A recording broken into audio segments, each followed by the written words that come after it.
Welcome back to the Business Leaders of America podcast, where business leaders come to share their advice and journeys to success with existing and emerging leaders of America.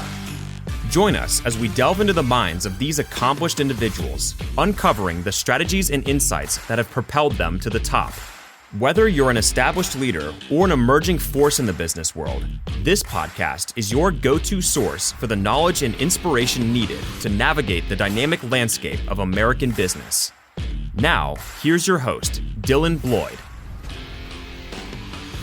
Hello, everyone, and welcome back to the Business Leaders of America podcast. Today, we're thrilled to have Jim Manning joining us, a seasoned entrepreneur and real estate investment guru. Jim's career trajectory, from his early days working alongside a self-made billionaire to his current role as the founder of multiple successful real estate companies, is a testament to his resilience and innovative spirit. Through his journey, Jim has not only achieved financial success, but has also prioritized maintaining a fulfilling personal life as a devoted husband and father. His passion for creating passive income opportunities in real estate has not only transformed his own life, but has also empowered countless others to pursue financial freedom. Join us as we explore Jim's unique insights into real estate investing, the lessons he's learned from his experiences, and the strategies he employs to balance professional success with personal fulfillment. Welcome to the show, Jim. Dylan, thanks for having me. And I am honored to be on the Business Leaders of America podcast. What a great mission and environment you're creating for us to learn and grow as leaders. And it's what I'm all about, baby. It's leadership is everything. So thank you for having me on. I really appreciate it. Yeah, of course. I've been looking forward to this one. So excited to have you on as well. So if you could please give us a brief intro on yourself and how you got to where you are today. Oh boy, brief, huh? Yeah. Okay. So I have ADD, and sometimes my brain moves quicker than my mouth does. So I'll do my best to keep this and to the point. So I just turned 40, and when I was 22 years old, just graduated college, I started reading a bunch of investment books on the stock market, on real estate. For whatever reason, there was a spark in me that just was lit up on entrepreneurship. And so when I was 22, the market was tumbling. This was 2006. And if you listen to the news, the sky was falling and the economy was going to completely collapse. And there's a tremendous amount of fear. So needless to say, hiring became a problem, right? Mm-hmm. So out of college, it was a really challenging environment for a kid to get his first job out of school. And what are we taught when we grow up, or what was I taught when I grew up to work hard in school, get good grades, and then get a good job, put that money in a retirement account, and then one day I can retire after I put in my time and. Right. And so I had that as like my upbringing. And then I started reading these entrepreneurship books that just kind of like contrasted with it, right? And then I had a freelance job for 2 weeks working for a billionaire. And I was the intern in the company. And all we did was we took out bottles of wine and we slapped a sticker on there of what the wine was. And created an inventory for this person's collection so that he could get insurance on his wine, right? And at one point, I had $250,000 in my hands, and it took 3 guys 2 full weeks to inventory this guy's wine collection, right? Wow. And so I was reading these entrepreneurial books. I just felt a little different. I felt that a little spark that I wanted to do my own thing. And then I met this guy. And he's putting on a one pant leg at a time. There's nothing like he's a guy just like I am. Mm-hmm. And he started his own business. And here he is, a self-made billionaire. I'm flying on his private jets. I'm drinking these $1,000 bottles of champagne. I'm meeting his beautiful girlfriend that's in her 20s. That's like a model. And yeah. This guy's wider than he is tall, and is in his like late 60s. And it's like, whoa. Yeah. Can do what in America? Right. Right. My only regret was not taking my time. I was just out of college, and I should have taken my time on the $1,000 bottle of champagne I was drinking. Right. I chugged it a little quickly, but So that was just like, okay, like I need to do something. I need to be an entrepreneur, or I need to figure something out. I am hungry now at that point. Like you can do this in America. I need to do something. Hmm. And that job ended. And towards the end of the second week, as I got to know him better, I realized that, whoa, this guy's not only has he had the ultimate success, he's also had the ultimate failure at the same time. He's not happy. His wife hates him, and his daughters hate him, and his kids Wow. hate him. And so, like, I had such as a 22-year-old to see that was such a unique, incredible experience to be able to see both sides of that, to see the greatness and the upside of being a successful leader in business, being a successful entrepreneur, and to see like the dark side of it as well, Yeah. if that becomes the only goal. And so when I went into corporate America, and I knew very quickly, I was like, okay, this isn't going to get me where I want to go. Hmm. And kept studying investment books. I just had this passion for investing. Warren Buffett, I've read 3 or 4 of his books when I was 22. And then I stumbled upon real estate, and I fell in love with the idea of real estate investing because it was like, well, I'm helping the community out. If I buy a property that needs work, a family can't live there, and I fix it up and I sell it to that family, I literally made that piece of the world better. So Hmm. I like that. And I like the thought of, well, upside wise, I'm only limited to how good I can get. I can carve my own path. And if I want to put in the time and the effort, I can turn myself into a millionaire, right? Yeah. So I was like, okay. And then I got in, it took me about 18 months, and I ended up getting into real estate full time from that. And it was a fantastic decision. It's been great. And what I like to tell people is like they get it. If you look at like now, like what our business looks like as a 40-year-old, and that we've been at it for over 16 years now, it does sound pretty cool, right? Like, hey, we've Hmm. had three multi-million-dollar companies. Hey, we have 2 real estate funds that have over 100 partners in them, and that generated over $10 million in passive income here recently. All that sounds amazing, and it can get, you know, the comparison game can be difficult because we didn't start out that way, guys. Right.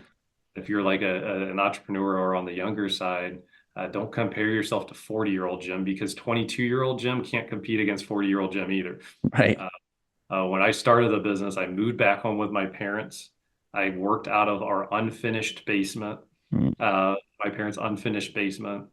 And then 6 months later, I upsized.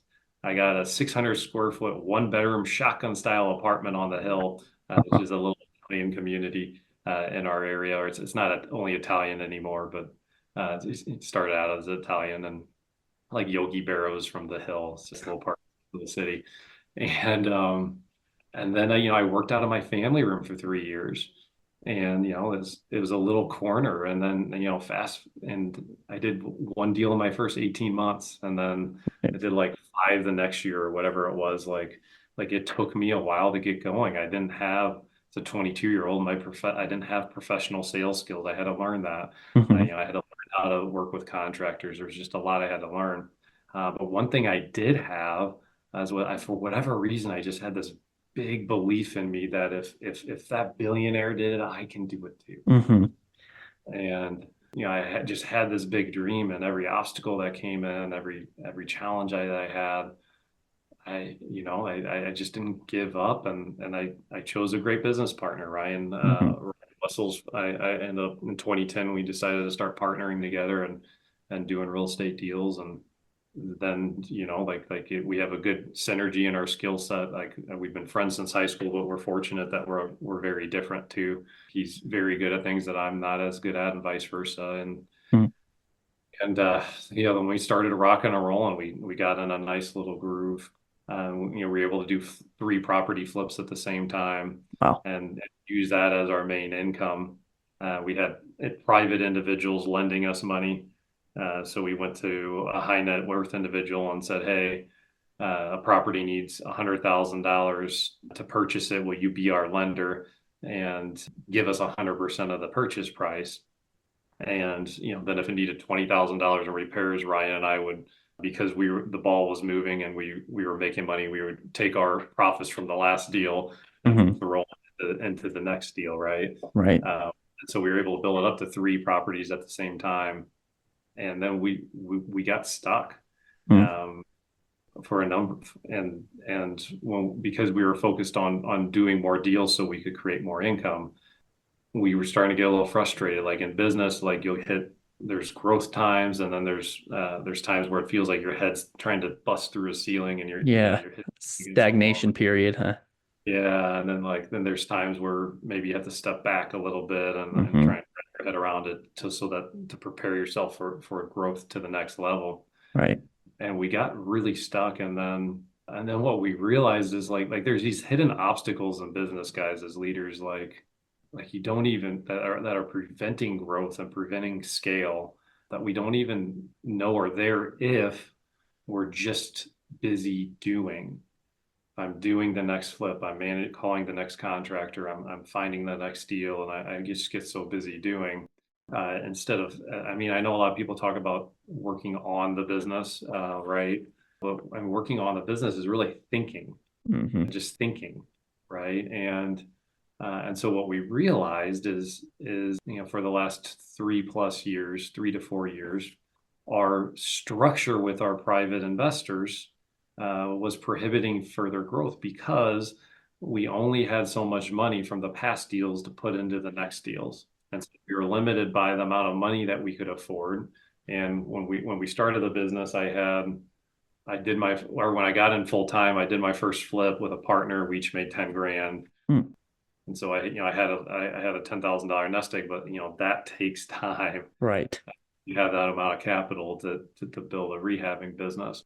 And so then what we did was, as we thought about it, we're like, well, you know what would happen if our private lenders would be willing to pay for 100% of the purchase and 100% of the fix-ups and 100% of the repair?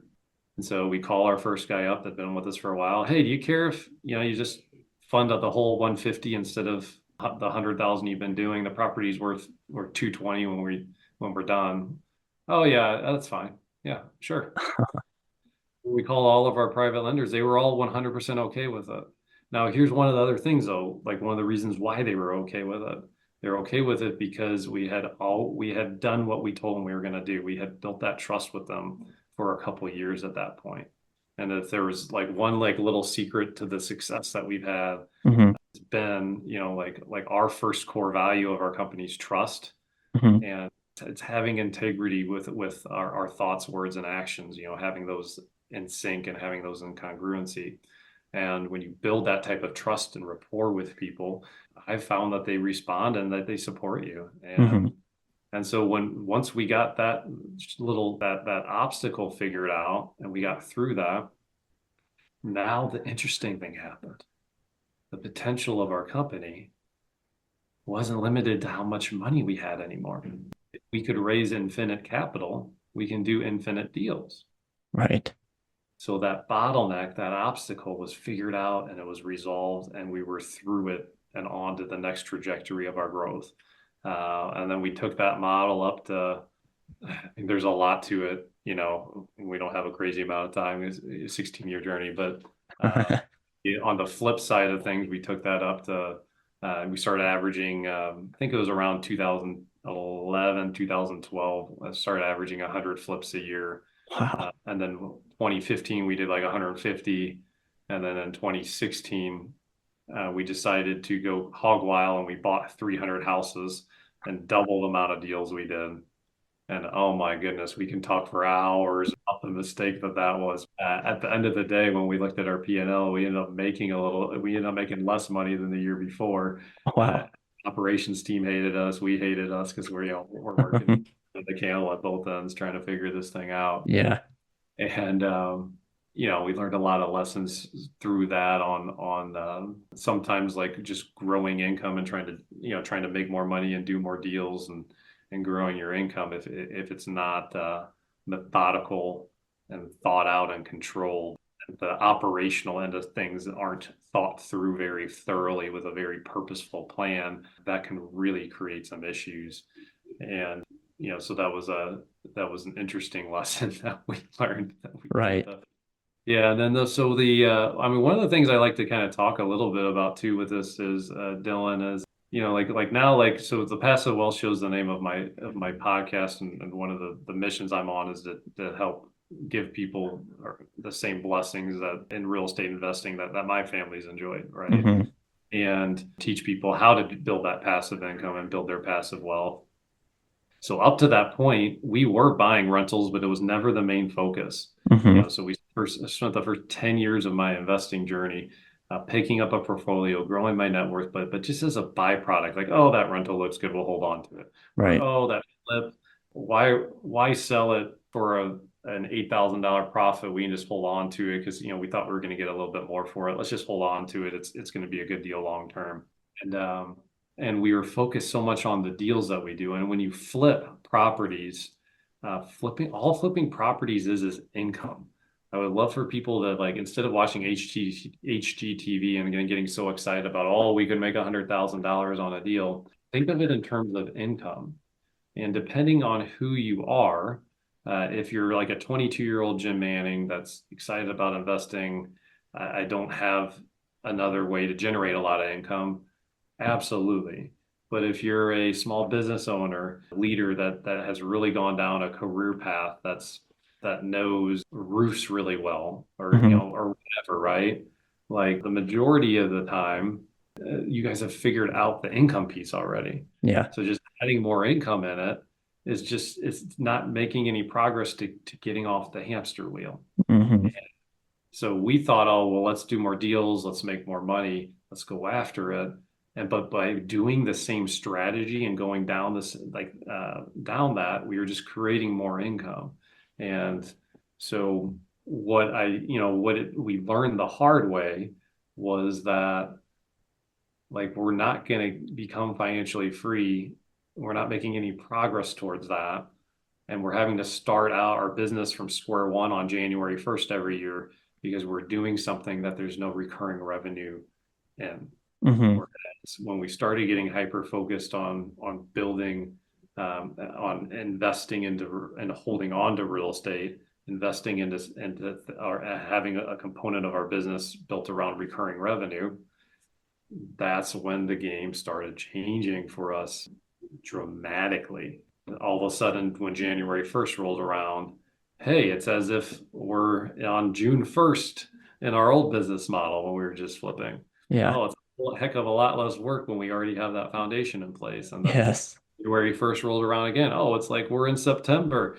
We've already covered almost all the expenses till September.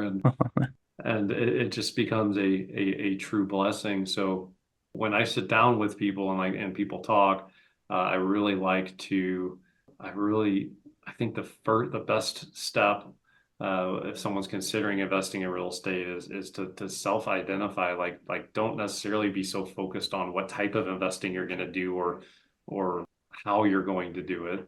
Really more like identify, like, hey, what are you good at? Like, do you have sales skills? Do you not? Operational member? Do you have time? Or do you have treasure? Do you have both? Do you have neither? And if you get really clear first on what you're good at, and then secondly, what goals that you have for it, like what do you need out of real estate? Mm-hmm. You can get that foundation in place first, then the decision becomes substantially easier on whether I should be a wholesaler or I should flip properties or I should buy and hold. Because that legwork and that step that over 90% of people just skip, quite frankly, doing that work first, then saves years of your life potentially Right. on the back end. And I think that's important. And actually, I have it's called right now we're calling it a Clarity Compass. It's part of a free course I have on if you go to jimmanning.com, it asks questions and helps you kind of sift through and think through that in the Passive Profits course that we have. But I found a lot of people skipping that step, and there's nothing more inefficient, guys, than doing something that shouldn't have been done in the first place. Mm-hmm. So if you start there, that's an amazing first step. Awesome. That is some incredible information, incredible advice. You touched on so many talking points that I got to figure out where I want to start. That was great. I guess I do want to start back working with that self-made billionaire. And were there any particular traits or habits of that billionaire that you found especially inspiring or influential in your own professional journey? I know you talked about, the jets and the girl, Yeah, there was one thing he did that I didn't understand at the time. Only since I've been like late 30s did I actually understand. Mm-hmm. So in school, we it's very much like you take a test, you get a grade, and it's a very non-social activity, Okay. right? Um, in business, a lot of times the best solutions to problems come through teamwork and Mm. collaboration. It's more of like a social thing. And I was very focused in my 20s on Jim Manning doing the work, and I had to be the guy that had the idea. And my ego really hurt relationships I had with team members. It hurt relationships I had with other vendors, you name it, Mm-hmm. and really slowed me down. And what he did that was so fascinating is one night, like he took us all to, actually, I think he took us to like fancy dinners every night. I mean, it was more than one. Right. But he would go to like these steakhouses, right? Mm-hmm. And a guy comes up to him and says, "Hey, what's up, man?" Gives him a hug. They start talking. He's smiling. He lights up. "Good to see you. What's going on? How's the family?" And just like it was as if he saw a long lost friend Mm. that he had known for 40 years, and he hadn't seen him for like 10, 15, he hadn't seen this friend for like over a decade. Mm-hmm. But like, man, this was my best friend. And like that's like the energy that he gave off. Yeah. And then like they leave, we sit down at the table. I was like, "Oh man, who was that, Gary? It seemed like you've known him for a while." And he said, "No, I actually don't know his name. I have no idea who it was." And, and I was like, "Whoa, he's kind of full of it a little bit, maybe." Yeah. But the lesson with it is not to be dishonest or disingenuous, but Mm-hmm. lesson and why I share it is how important the social component is to business and Mm. to leadership. To give the gift to that person to make them feel seen, to make them feel like man, you're valuable, versus like, oh, just brushing off a guy. And I thought that was so interesting that he wanted that other individual to feel that way. And he Mm-hmm. did it, by the way, as I found out, like when he was not feeling that way whatsoever, he was in a very miserable state, right? Mm-hmm. Um, so I thought that was pretty special about him, that he, and it wasn't, and I know it could sound disingenuous with how I just said it, and Mm-hmm. yeah, I don't think he was being disingenuous. I Right. didn't interpret it that, even when he said he didn't know who it was, but to value people and to think about like the social component and how are people feeling, like take care of people on an emotional level. I was very much like hey, I'm going to just do.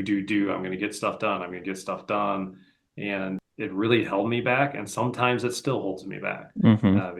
Natural hardwiring is to try and get things done and then sometimes I miss and I don't think through the ramifications of that and Mm. how other people can interpret that, which has been getting easier as I've gotten older, Right. to be sure about that. But hey, I'm a guy just like you guys, right? Yes. Like put one pant leg on at a time. I Right. miss all the time. So, yeah, no, that would be, you mentioned, hey, what stuck out as a special thing that he did with people. Mm-hmm. I love that. That I had a previous guest that mentioned something very similar on like the organization standpoint where you should go out and learn something about every single person because when you re-engage with those people, even if you don't remember their name, even if it was yesterday that you talked to, you don't remember the name, the topic that you talked about, just it goes a long ways when you show that you care and you care about this person and make them feel good is such a big proponent in leadership. And so I think that's a very good point. And thank you. Thank you for sharing that. Absolutely. So I also wanted to touch on, you mentioned earlier, maybe one deal in 18 months, right? So starting out as an entrepreneur, that's can be terrifying. You said that you had the belief in yourself, that you just felt like you could do this, you can make this happen. Was there any self-doubt though during that time in those 18 months when you were living in your parents', basement or wherever it was? Was there a lot of self-doubt during that time? Did you think about just being like, it's just easier to go back and do a 9 to 5 instead of trying to be like this self-made billionaire? Yeah, a ton. I masked trying to learn more because like I didn't want to be that guy that showed up to an investment meeting that didn't know things, Hmm.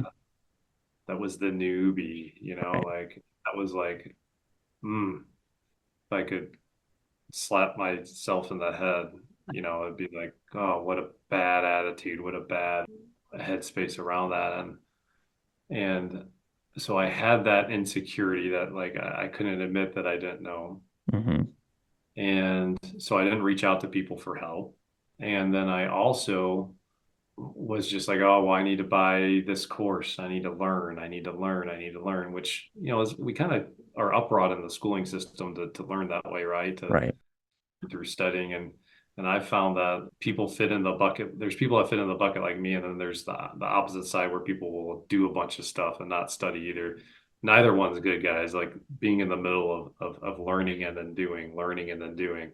The middle road is and then getting the right people around you. That's a recipe for success. Mm. Not just only studying and not talking to anyone or not doing anything, or not just only doing and not talking to anyone and not learning anything, right? Hmm. And but what happened though was that I would learn something one week and I'd study managing contractors and like what the right way to do it was. And then I'd study flipping properties, or I'd study wholesaling, and then I'd study wholesaling the next week. And I would study and I would study and I would study. But like if you only learn and you don't do, that's entertainment. That's Mm. not education. Yeah. Because like what was happening was I was studying for so long, studying for an entire 12 months. And by the time I got to the third topic, I had already forgotten over 90% of the first thing that I learned because I didn't do it at all. Yeah. The same thing, like it's so easy to understand in sports. I don't know why it's so difficult, why it was so difficult for me to get in the business world.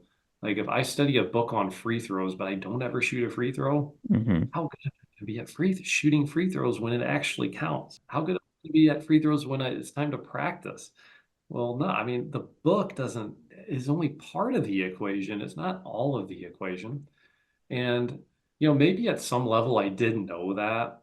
That might be a little bit of common sense that I knew on some subconscious level, but I was using that as a crutch or an excuse to mask the fear that I had, the fear of failure, the fear of being afraid to talk to someone, being afraid Hmm.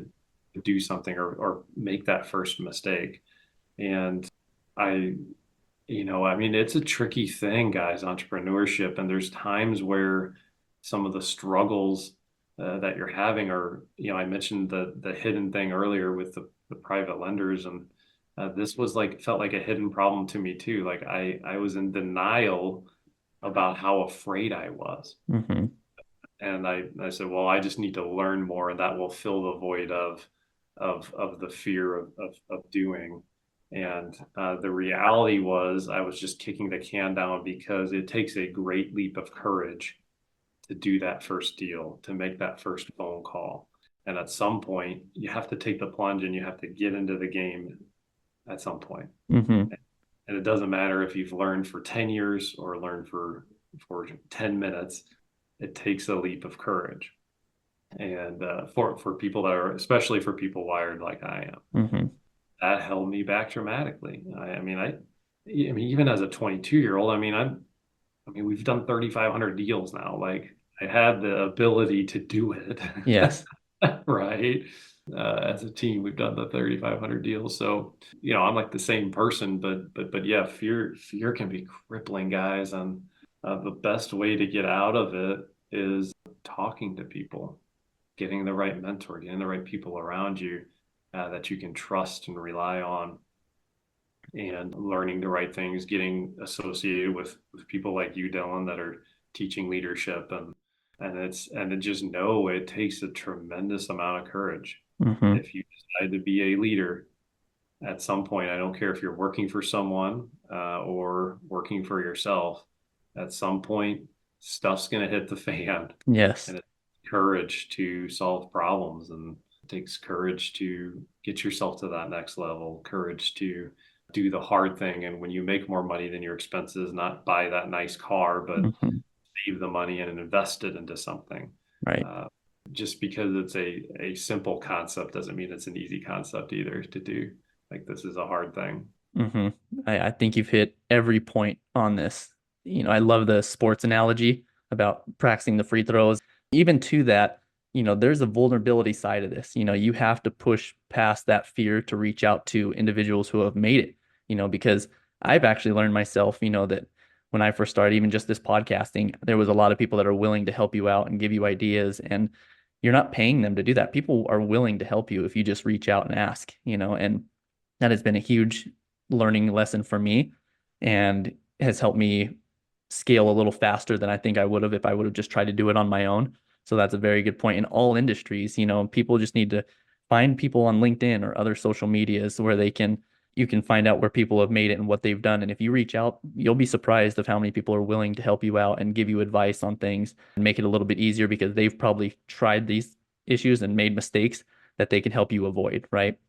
Yeah, Arnold Schwarzenegger, love him or hate him, he does say wise things at times. When I've listened to him, one of my favorite things that he ever said was he came over as an immigrant with nothing, and an interviewer tried to call him a self-made man, and he stopped him right there. He said, "Self-made man? Like, what are you talking about? This friend did this for me. This friend did this for me. This person did this for me. I'm not a self-made man." That is awesome. And the reality, guys, is self-made. There's not one person alive that is self-made. My mother wiped my rear when I was a baby and couldn't walk or crawl. Yeah. Parents fed me Yes. to provide for myself. I mean, the amount of blessings that I have had from other people in my life has been incredible. And I've had a lot of struggles and a lot of challenges from people in my life too, right? I don't want to dismiss that. I know there's a lot of us that, or I know all of us have had struggles too with working with each other, but yeah, I mean, it's so if you understand that though, it's so interesting because, man, the guy that just achieved that, he's not self-made either. And I bet you he had somebody pull him up and help him along the way. So like guys, like when you quote unquote make it and and are that high net worth individual, you can't take it with you. So Yeah. somebody then calls and reaches out and they're humble enough to listen and want to learn and want to grow and want to do something. Oh my goodness, there's so many people that are retired that quote unquote have made it that would love to pour into people like that. Because what else do they have? Well, what else do you have to do? One, I mean, there's only so many rounds on a golf course, right? That you can do. But the other component is it's that reciprocity. It's hey, it's my time now in my life to help others the way people before me helped me out. So yeah, and that's and when my ego blinded me from like, oh, I'm only gonna learn, I'm only gonna read books, I'm not gonna like actually talk to people. Man, oh, that held me back. I could so much more in my first few years had that not blinded me. Well, that is a very great starting point is take action. Read all the books you want. That's great to learn, like you said, but take action. Yeah. So for the record, do both. Yes. Yes. Because there is another group of people that start out in real estate that only do, and they do everything the wrong way. Right. Chaos and everything like that. Right. Like learn books, get the right mentors, ask questions from the right mentors, and do things. Like when you get into that middle road and when you talk to people, do things and learn. It's funny. I was just doing a podcast episode. I recorded it this morning, and the question was, like how many people fail in real estate? And I said, well, I think about 95% of the people that like have talked about investing in real estate don't ever end up doing a deal. Mm-hmm. And you get the lack of clarity and getting stuck and not sure what to do, like the clarity compass that helps with that. But then of the people that do get into it, like when you look at, I think it's very similar to other small business owner industries. Mm-hmm.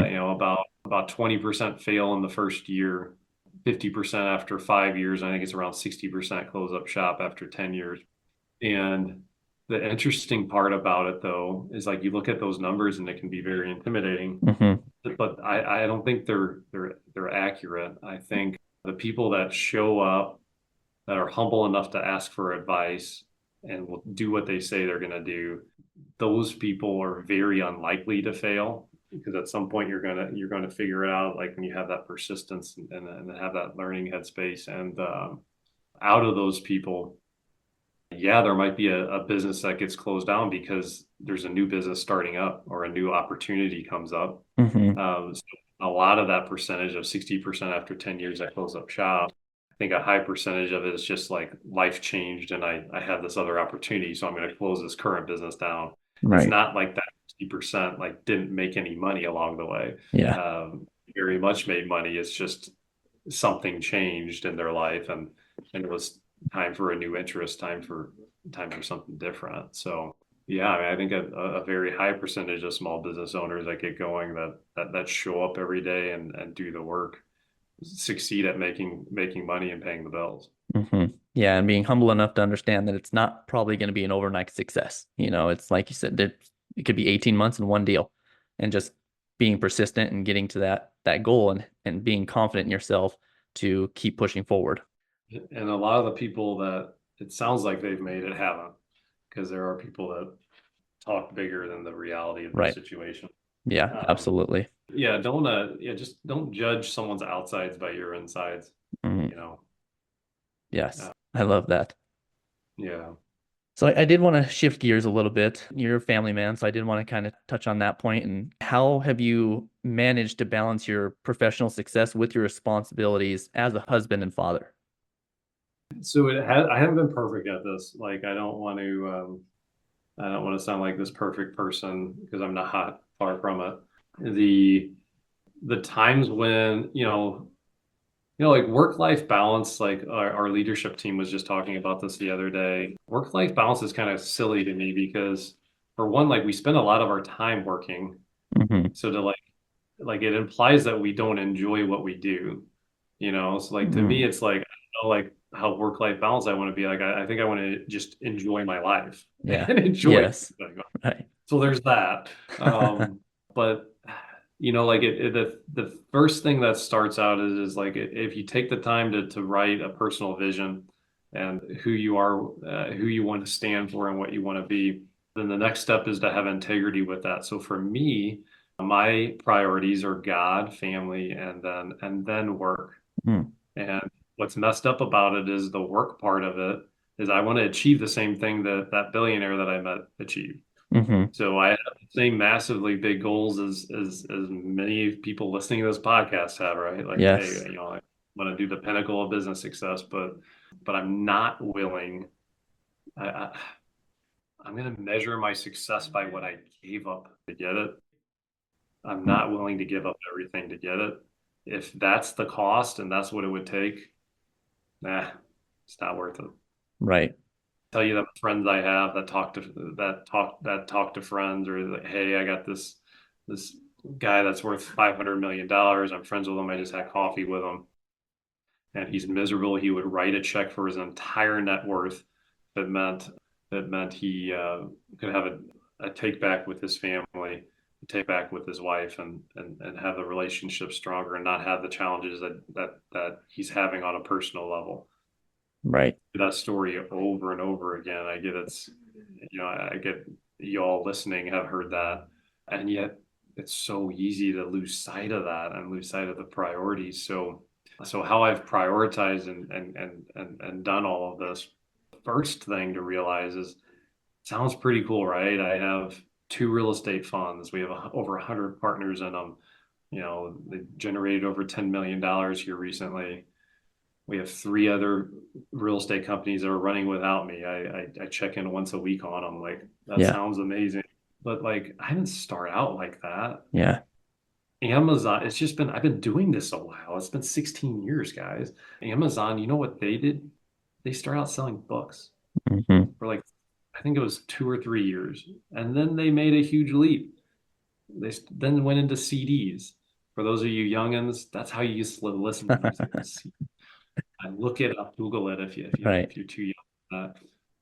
But it gets confusing as an entrepreneur, because then you look at and see them now and it's like, gosh, they're trying to own the world. They like are endowed like hundreds and hundreds of businesses. I have no idea how many it is now. Streaming videos, they're making movies, they're doing like everything right. Hmm. And like Jim Manning, like I had one business for over a decade. I flipped properties. And when I made less money was when I tried to do a second business before I was ready. Hmm. So as an entrepreneur, dream big, dream like that $1 billion dream. Do it. Write it all out. Get it on a vision board. Whatever works for you is fine. And then what's on the not do list on that vision? Just because something is on create a not do list. Say, okay, well, I need to master what one thing, that if I get this one thing down, I'll have all my expenses paid. I'll start to make profits. I'll start to make surpluses. What's the one thing I need to master first? And then master it. Everything else is on the not do list. Don't do it. And don't feel guilty about it that it's Hmm. not being done. So that's other problems. Like, oh, I had this exciting idea. And what happens to idea guys like me, on entrepreneurs in general, is an idea actually can be an addiction, because it releases dopamine in the brain Yeah. and it's an exciting thing. And then we go after that exciting thing, and then all of a sudden it becomes the dreaded word, work. Hmm. All of a sudden it has nothing to do with ideas anymore, and it's just about getting the job done. It's Hmm. old-fashioned hard work shows up. Right. So what happens to entrepreneurs, or a lot of us, is we say, oh, well, the work's showing up. I had this new idea. That sounds a lot cooler, a lot fun. I'm going to make way more money doing that. I'm going to bounce on the idea that is almost ready to break through, just because when it's getting hard is can be a sign of a breakthrough. And I'm going to jump to the next one Hmm. and waste, that year body of work. It's just gone down the toilet. Or what happens even more often than down the toilet, I'm going to try and do the first one and the second one at the same time now, Hmm. and then both can suffer greatly, and both of those, the execution of them can falter quite a bit. Right. So yeah, so I mean that would be a big piece of advice, guys, is as far as entrepreneurship goes, is just focusing, focus and master something, and put other stuff on your not do list for now, because you're going to overestimate what can get done in a day. You're going to overestimate what can get done in a week, in a month, in a year. But over 16 years, I mean, I started in an unfinished parent's basement, and here we are going hog wild. We're on we've struck a chord. We have a niche that's driving demand, that we're just on fire with. The company's at a tipping point, or the companies are at a tipping point, and getting ready to explode. And the companies, even though they're multiple separate entities, they do build on each other too. They're all real estate companies. They're all doing things along the line. So it's fun, guys. Enjoy it. Enjoy the journey. Yeah. Wow. Well, for one, congratulations on your success. And also, thank you for joining us today. This has been incredible. But how Yeah. can listeners engage with you, learn more about your businesses, and as well as tune into your podcast, The Passive Wealth Show? Yeah, absolutely. So the Passive Wealth Show is on YouTube. Feel free to subscribe there and kind of listen in. I think we have weekly episodes, and then like if you have any interest in getting more information on some of the things we talked about, and even reaching out to the team, jimmanning.com. Just remember my name, jimmanning.com. I have some free gifts on there if you go there. I did hours and hours of research on the real estate market and what's happening in single family real estate. So I have a white paper on that. I have the strategies that we use to generate over $10 million in passive income here recently.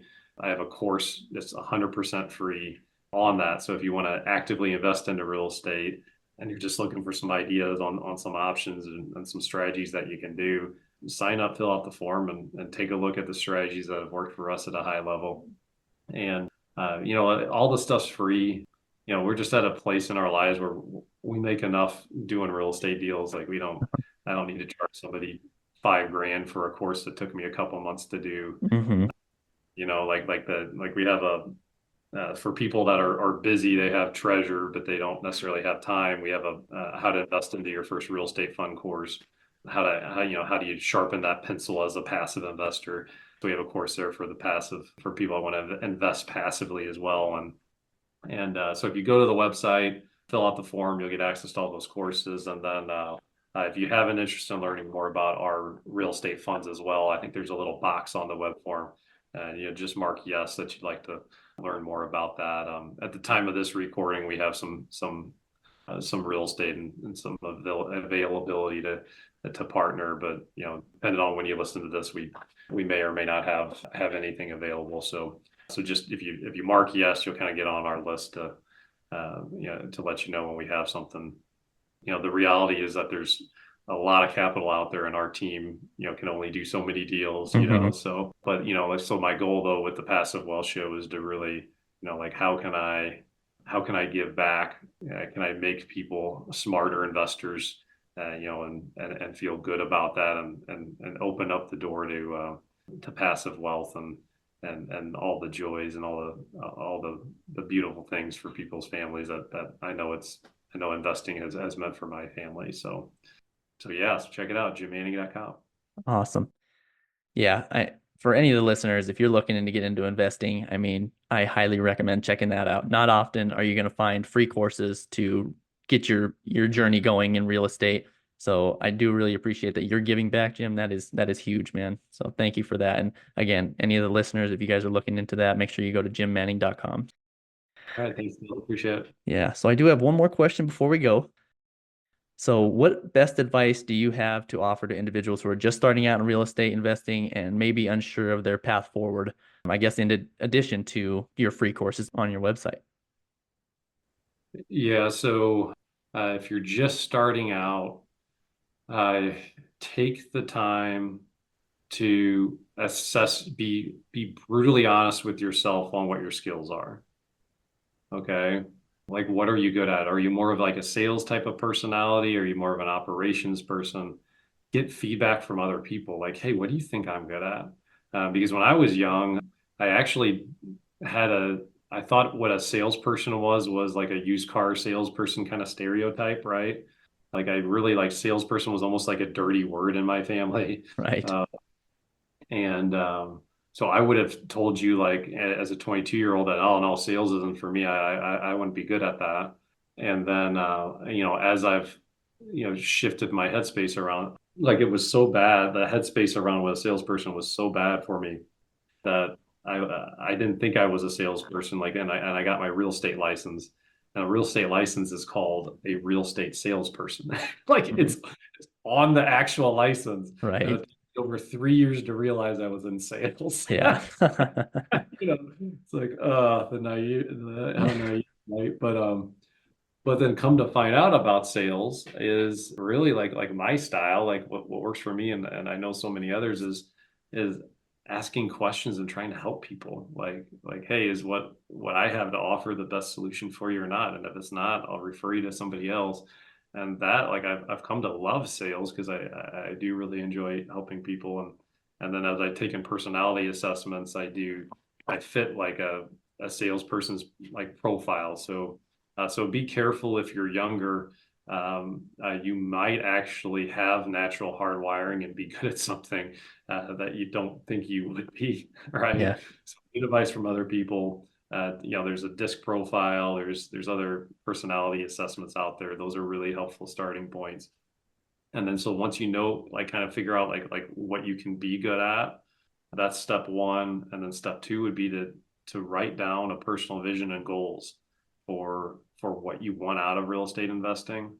And when you've done that groundwork, and we have that clarity compass and the passive profits course that can help you with some of the questions on that. But when you've done that groundwork and you get that clarity, then it becomes so much easier, because then you know, oh, I should be a wholesaler, or oh, I should be an investor, or oh, I should be the money guy for an investor, or oh, or maybe I'm an operations person and I'm just world class at it. I need to find a world class salesperson to just partner with, and they can do all of that, and I'll handle the operations and the management of other people.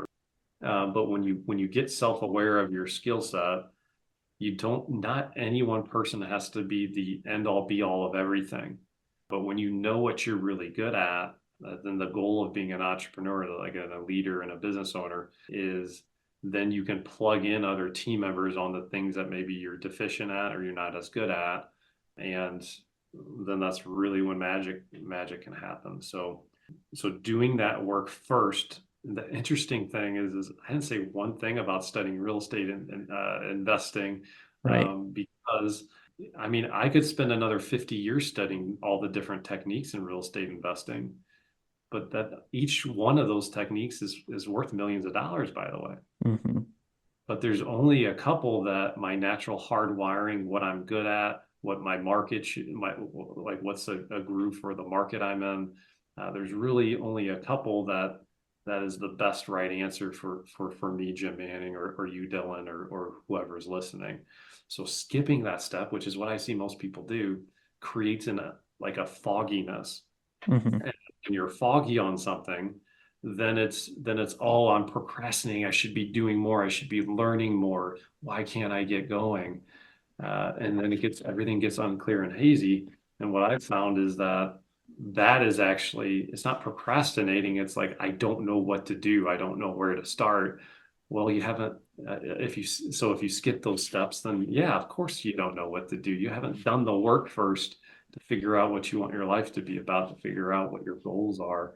And then it becomes very simple. Like, should I buy and hold? Should I wholesale or do all the other stuff? Because like now you know what you decided you wanted to do, and you've hedged against, okay, I think that I can be really good at this. Even if I don't have any experience at it, I think this fits kind of like my natural abilities. And so yeah, that's where I would start. Really long-winded answer. Thank you guys for listening. Yeah, no, thank you for joining. Absolutely. Well, thanks guys. Appreciate you.